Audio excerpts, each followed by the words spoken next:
welcome back to DreamHack Winter 2018, where ball control just took down Xanananan quite aggressively, actually. That was mean. It was, even with the Game 3 sort of mess that seemed to occur. He got that done really easy and looks a lot more comfortable than he has done in previous years, but I still worry about the fact he beats himself up so much after a single game loss. I was just talking to both of them outside. They were having a chat with each other and with Hunter Race, and everyone is aware of how disgusting ball control's Q Warlock plays or games were there. He knows how good he got it. But next up, we're actually going to have some Jarla versus Dragonalbert coming. Okay, so first of all, Jarla is one of the very few players this year that I've been saying how good they are that hasn't won a tour stop. The likes of Seun, Fino, obviously just saying. He's in that group of people, but he just hasn't managed to finish one out. Dragonalbert is a Yongshipping specialist. He has been here for years. Yeah. He's just always 6'3", 7'2". He's made a couple of top 16s, both been off stream, I believe. But he's always at least 6 and 3. He's running at sort of 67% or 66% in Yongshippings, and he doesn't appear anywhere else very often. He's one of those names where, honestly, if I wouldn't ever be able to put the face to the name, right.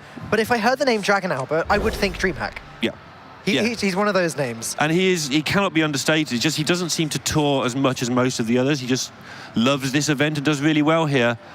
And Murloc Mage. Bringing on some Murloc Mage. I like it. Look at that. A Murloc Raider still in decks. Still kicking. And juggling. And a couple of more I was going to say unusual lineups, but this is the sort of lineup I was expecting, actually. Dragonalbert has brought the Even Paladin, the Shudderwock, the Murloc Mage, and his Tog Druid has been banned out. Jarla has brought Mind Blast Priest because it's Jarla. He's brought Hunter, he's brought Malygos Druid, and he has had his Shudderwock banned. It's one game each, as you can see from the lovely graphics on the left-hand side there. And honestly, Even Paladin is just such a good bring right now, I feel. I overlooked it completely in Atlanta, and a lot of people brought it and did incredibly well with it. And so I went home and sort of laddered the heck out of it to make sure I knew what I was doing, and it just beats so many decks right now. In Last Hero, where you can sweep with a deck, if your opponent brings a lineup that's slightly dodgy to it, you can just go straight through a lineup with Even Paladin. It's true, it's true. I mean, Derek, Cora, and myself were having a little bit of a conversation about Even Paladin earlier. Cora was saying she's not a fan. Me and Derek were saying we actually do quite like the deck. Yeah, I don't like the deck. I think it's just well placed. Okay. I think if you took it on raw power level, I don't think it's actually that straight up powerful. Yeah, Derek it just beats the decks we have. Derek was saying that sort of thing. Right. Pretty much exactly what you just said, yeah. actually. It fits perfectly sort of in the tournament meta at the moment. It's not as powerful as some of the other decks, but it's good at what it does.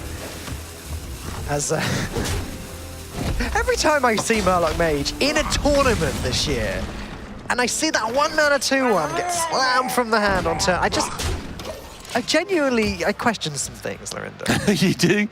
I mean, I was playing this deck before Tempo Mage's Resurgence, and it is surprisingly good. Were you playing the 1-mana 2/1? What was I playing?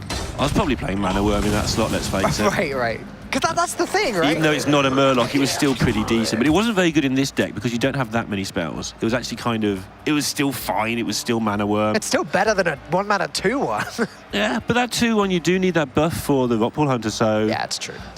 Any buff at all, if you do just get any buff at all out on those 1-drops, you win the game so often. Will Dragonalbert be winning this game, though? Against Druid, with a Naturalize in hand, with a Spellstone in hand, with Wild Growth. Jarla does have the tools he needs to survive the early game, I think. Spreading Plague is key as well.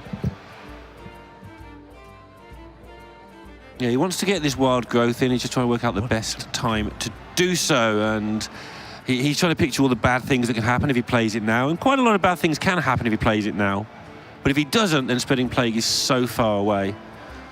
Last thing you want to do against any aggro deck, but particularly Mage, which is so good at emptying his hand, is Naturalize if you can possibly help it.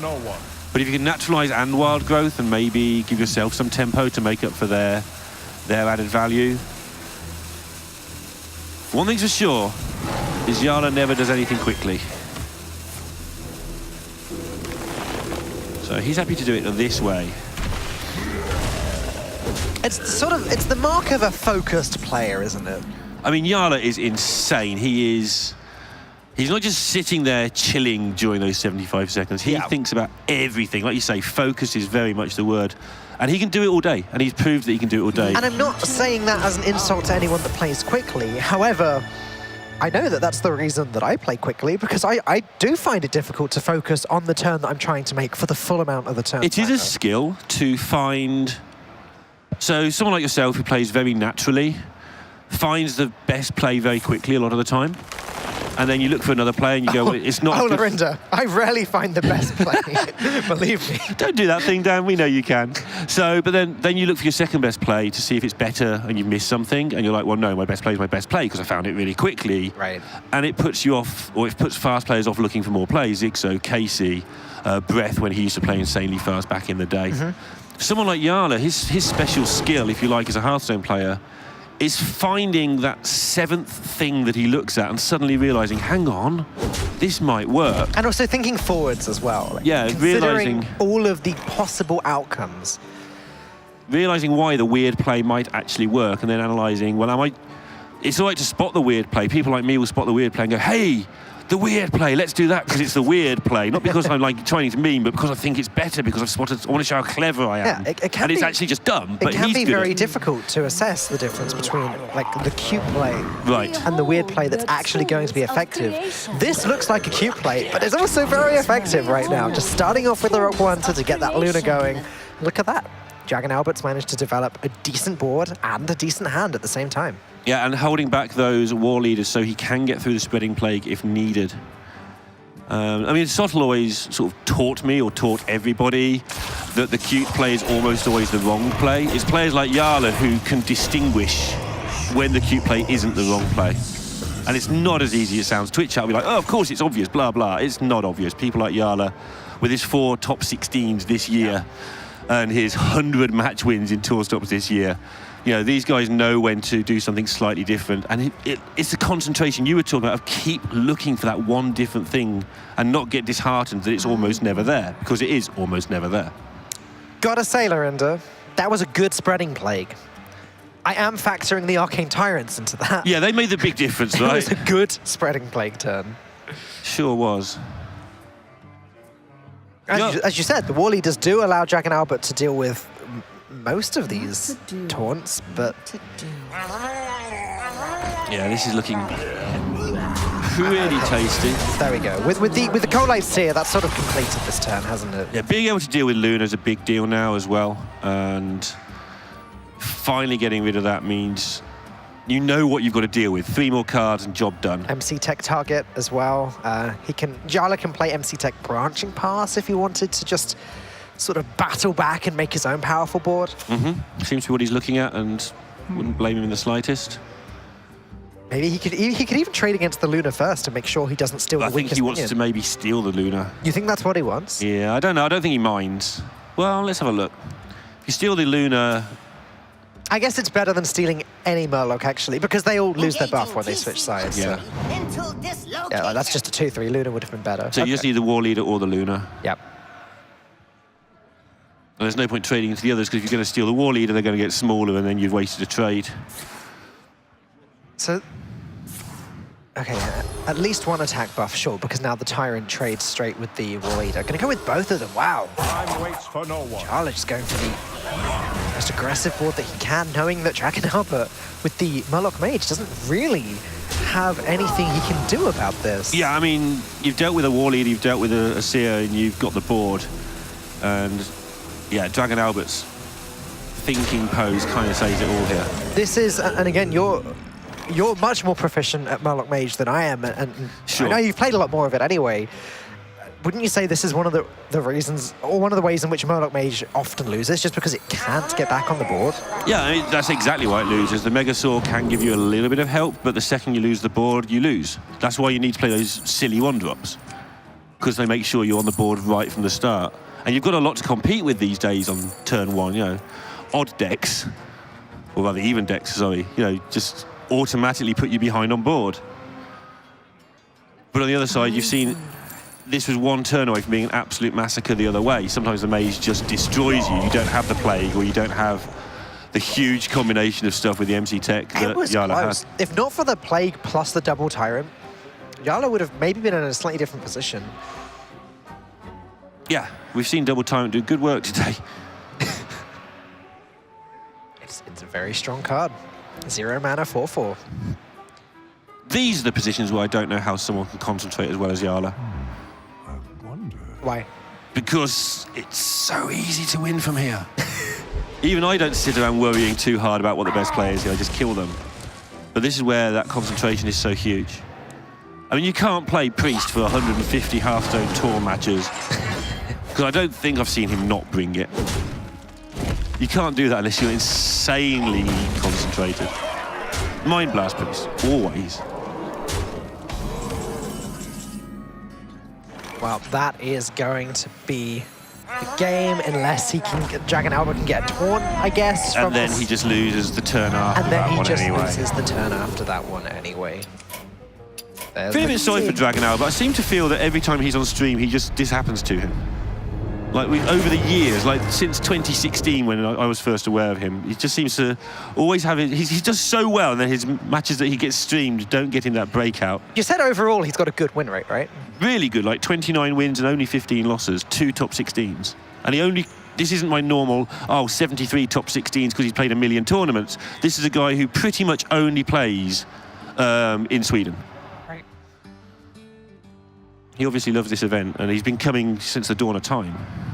I wonder what it would take for a player like Dragonalbert to want to try and really put himself to the test, see if he can make it to these other events, and see if he can travel the world and compete with the best of them. I mean, maybe he's one of the players like Open Cup system will favour with the recent announcement, so can't get to many events, but can use his own time, play when he wants to play on his terms. Strong player, qualify through that, and then you make the time for the big event you qualify for. I have to admit, Lavender, I'm pretty excited for Open Cups returning. I used to enjoy entering them myself for fun. Yeah. Yeah, I was going to enter what would have been the offline to onlines, but now Open Cups, I'm sure I'll have a bit of a dabble at some point. So everyone can laugh at me even more. On to the Even Paladin.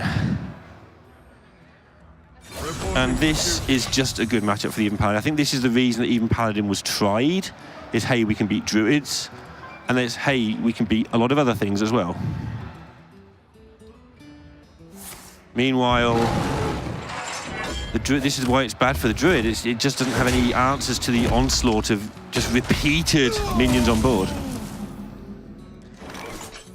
Yeah, I mean, it's an area in which Druid, although Druid do have a lot of removal, they only have so much big removal and like not a lot of little removal, so they can't deal with the sort of mid-rangey minions that Dragonalbert's going to be coming out with again and again and again. And if you don't, those buffs, obviously the Blessing of Kings, but yeah, even the Spite Ridge, they do get through those chunks of armor the Druid can make. Me and Derek were casting an exciting Even Paladin match earlier where we thought, yes, they're going to coin out the Corpse Taker, going to Blessing of Kings it, going to start smacking the face. Yep. But like with this game, there is an answer for it nice and quick in the form of the Naturalized. Though, you could call a Corpse Taker being Naturalized a win for the Paladin. Yeah, it's not like with a Mage, though. If you naturalize a War Leader, say, giving them the 2 cards is pretty brutal. Paladin does struggle to empty its hand entirely quickly. It likes to. Giving them the 2 cards, they can't always be used immediately like in some of those other decks. But I do agree. However, you do it. At the same time, You the might need Paladin doesn't really have any card draw. So they can reach the point where the hand gets a little bit dry. Yeah, just put lay on hands in, it'd be fine. Okay, sounds good. Tip for the day, how to lose ranks. So yeah, he is actually managing to avoid the naturalize. Again, we saw this last game as well, making good use of the hero power to buff the spell stones at the earliest opportunities.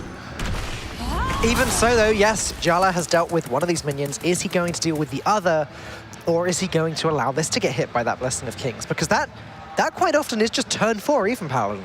Yep. Your Blessing of Kings, whatever you've got on the board, you smack him in the face. What's Dragonalbert going to do here? He's going to Blessing of Kings, whatever he's got on the board, and smack him in the face. This is where having the naturalize as your backup plan is okay. They've probably gone through their 2s and 4s at this point, and so naturalizing them, isn't so bad. But then there's the 6s. There is, but then you start getting in a position where you've got allowed to have your own Malfurion or spreading plagues. You're headed towards ultimate infestation. But like you say, it is just relentless. There's only 1/8. The Paladin that we saw earlier was running Tyrion. This one is only running the Lich King. He's running the Glass Knight, which is quite exciting. We haven't seen that all that often.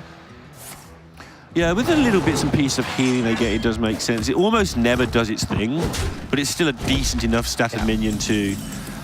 4 attacks a really good number in the current meta. 3 and 4 attacks are good numbers. There's the 2 copies of True Silver Champion. There's the 2 copies of Corpse Taker. There's Candlesmith Kangor. They're all able to heal. Oh, Kangor's so weird.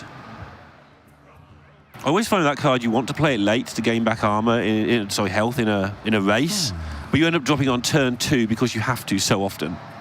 Yeah.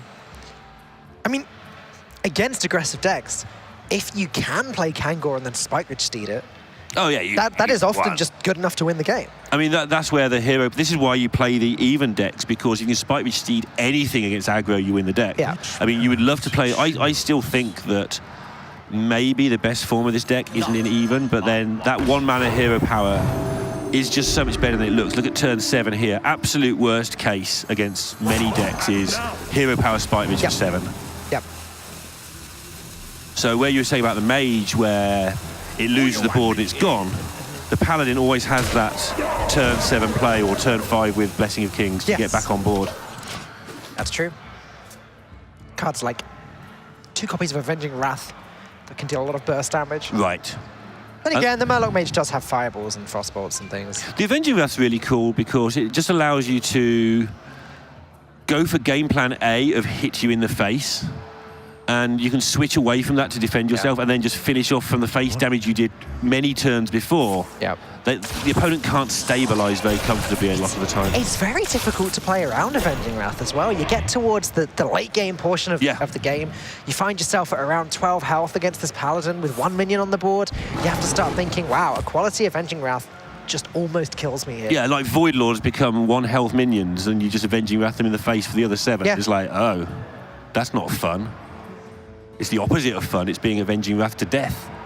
Yeah, that's not fun. You don't want anyone avenging anything, ever. Unless you're the avenging. Yeah, sure, then it's great. And it's your wrath. I don't have wrath, Dan. I'm a calm individual. Don't tell them. Have you been talking to Sottle a lot or something, by the way? You seem to be getting sort of... Meaner? and Did you hear that, Sottle? If you're watching, apparently the only possible explanation for me being meaner is talking to you. Take that as you may. So, Dragonalbert, getting into the position you find yourself in a lot against Druid, which is a good one. And now it's time for Jarla to work out, okay, am I finally forced to use this Naturalize? The answer is no, because he's managed to get the spell set up to 6.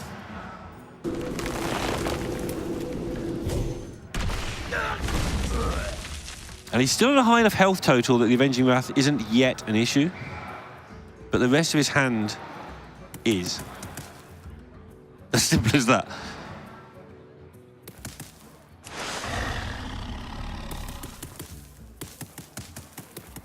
So working backwards again from the UI, so how do I get more stuff out of my hand now? He doesn't really want to just play the Stream Petal Florist and not buff anything. Yeah, trying to work out how important it is to just control the board versus do I need this Florist to win the game? Because, like we've said, the Paladin doesn't just relinquish the board because you play a 4/4 and stick around. It keeps hitting you and hitting you, and for the Malygos to actually win, it needs to kind of combo them to death. And it's going to do that much better with the Florist, but if you haven't played the Florist to stay alive in the first place, yeah, and Jarla's decided, okay. I significantly prefer this. In fact, I wouldn't have even minded, I think, seeing the Naturalize that turn and then hitting with the weapon. This is the only weapon removal in Dragonalbert's deck. It's been played, it's done. That twig, in 5 turns, if Jarla hits every single turn, will be doing its thing and will maybe even be winning Jarla the game. Notice, though, that he didn't attack with the twig there. I mean, he just couldn't. It is 5 damage, and it's too much. He's trying to preserve the health total to get somewhere useful, because this UI is going to help him start to turn it around. Well, that's why I kind of liked the idea of naturalizing the ooze and then just hitting the Stegadon. taking 2 damage, but actually getting 1 chip of the weapon done with. Again, is a pretty good target for Ultimate Infestation. Jarla now able to get the ball rolling. There's a Spreading Plague. There's the second Naturalize. So his decision last turn was all about, okay, I'm just going to do everything I can not to die. I'm going to keep the Florist. I'm going to play a very long game. I'm going to play for the win in many turns' time. And it's not just the whole control versus aggro, who is the aggro thing. This was a very long-term decision of, can I still win without the Florist? And he felt that he couldn't. I agree. Or at least often wouldn't. What would Uther do? I mean, I think given the alternative options, I just don't think Florist would have been very good last turn. But this is a lot of pressure. It's a lot of pressure, and it's presenting multiple threats, which is always good against Druid. Okay, it's not always good, but if they're actual real threats, then sure, that's good, because Spreading Plague doesn't really matter. Equality plus Consecration plus Blessing of Kings, if he's got 10 mana Yeah. available all in 1 turn to buff up that Harpy out of control. 8 attack Wind Fury minion, potentially. Yeah, I mean, even the Equality trade the other 2 minions in, have the 8 Wind Furies enough, I think. Because then you've got the Avenging Wrath as backup for later. He's got a lot of good things happening here. And Naturalize is such a tough decision to make because, again, one of Even Paladin's weaknesses is it does eventually just run out of cards. Its hand runs dry. But at the moment Jarla naturalizes Dragonalbert, suddenly he gets these more options. Maybe he'll draw the Lich King. Maybe he'll draw Tauren. But Jarla knows he can't naturalize yet because he needs to get bigger. There's even bigger things like 8/9 halfies to worry about.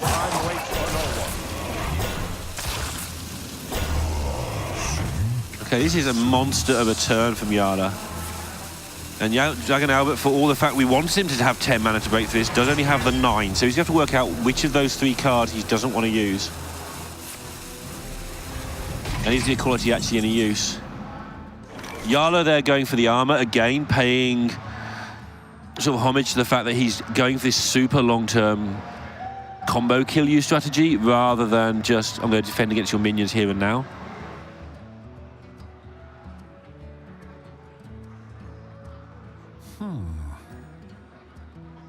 I mean, Equality Blessing of Kings only gets 1 hit through and sort of murders your own board quite a bit.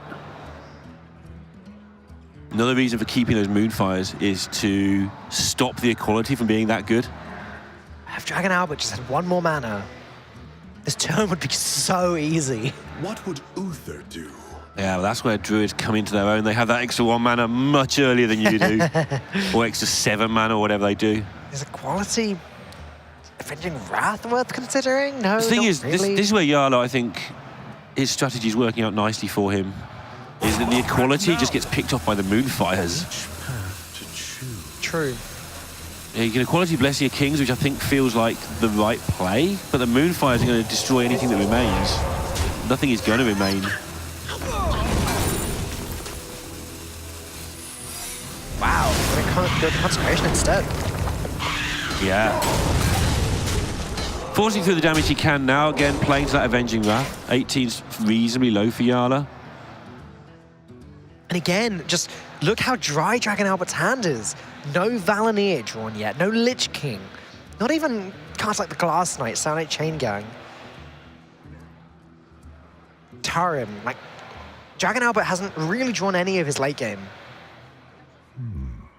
And Jarla's decision-making has been exceptional in this game. Yeah. We're in this position now where he suddenly looks very favoured, and he's had a lot of situations where he could easily have done different things. That being said, can he really afford to use these Moonfires? I think he has to play at least 1 and get rid of that Harpy, at the very least. Then, can he hold the second one? He needs to have some damage to actually win the game at some point. He does. But how does Dragonalbert... I mean, so Jarla's very long-term play, if you get rid of the second Equality, how does Dragonalbert even kill a Malagos? That's true. For instance, again, amongst other things. First of all, you've got to kill this. That's true, but it's just a 4/12, right? Like, if the Moonfires and Swipes are gone, it's just a 4/12. Yep. But then you've got Malfurion in your deck as well. That races a 1 mana hero power pretty well. Yeah, true. There's ways of getting it done. I think he wants to win with a combo and doesn't want to waste the Moonfires for sure. Dragonalbert finally picking up the Lich King, though, is key, but also awkward, as he also wants to play Blessing of Kings and actually deal with Jarla's Lich King.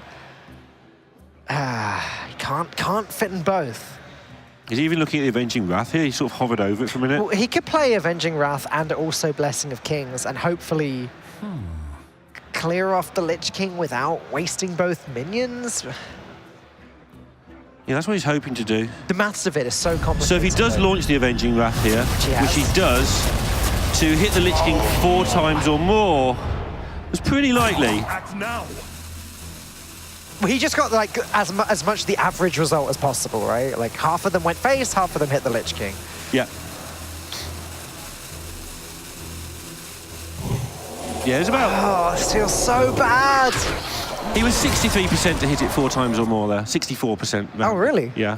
Because 4.5 is actually the average, so 4 is below the average. Basically.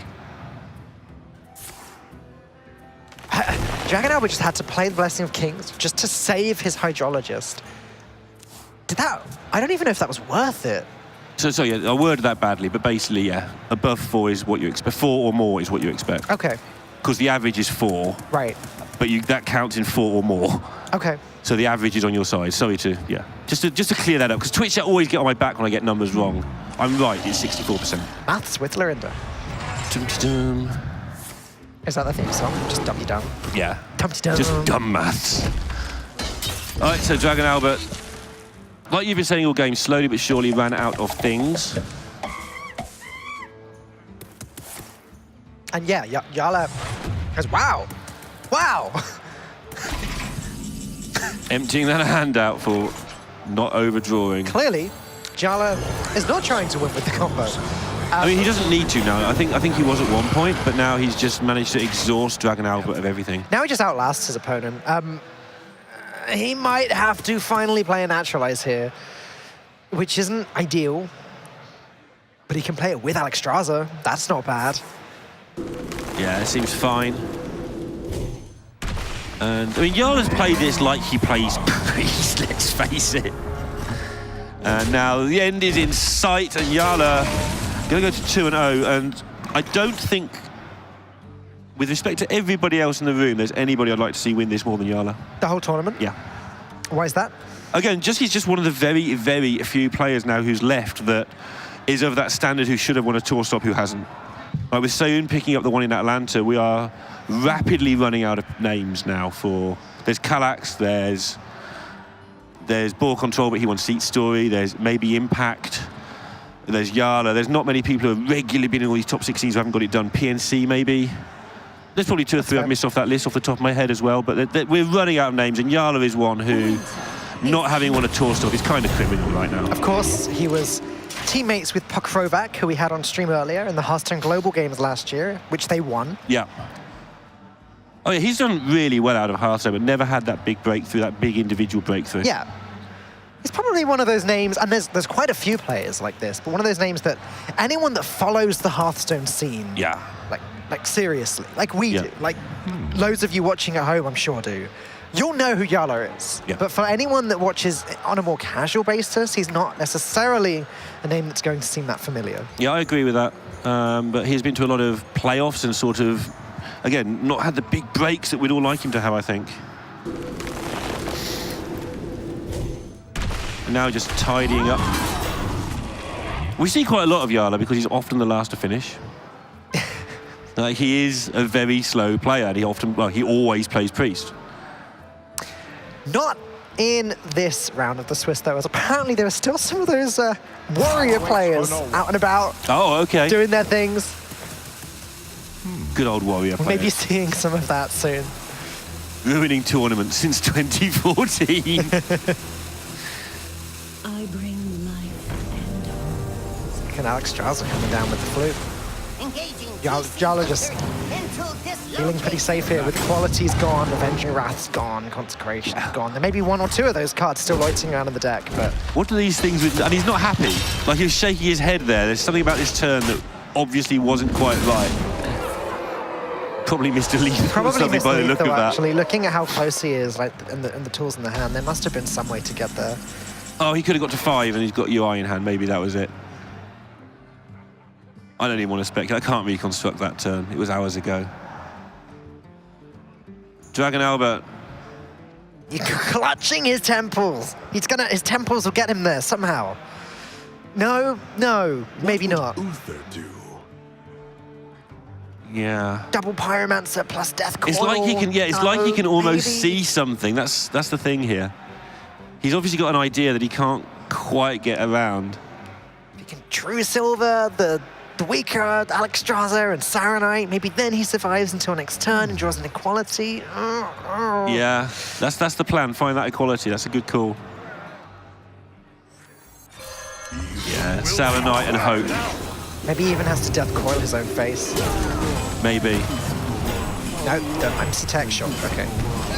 But there you go, Ultimate Infestation present in Jarla's hand is going to end this game and this series, with Jarla taking a rather convincing 3-1 victory here. Yeah, at least for the portion we saw, of course.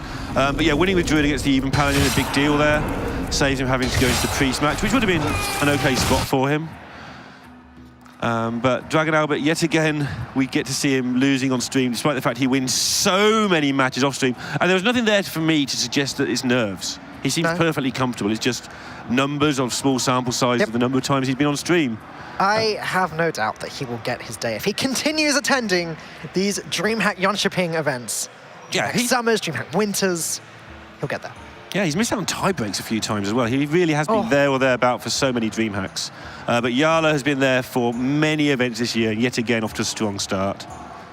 Well, Lorinda, as I said to you just a few moments ago, Jarla is not one of the last players to finish this round of the Swiss. We still have plenty of players out there competing, so we want to bring you guys at home as much content as we possibly can. So we're going to have one more series for you in just a few moments, and I'm sure, I just have a feeling we may see some Warrior. So stay tuned for that after this.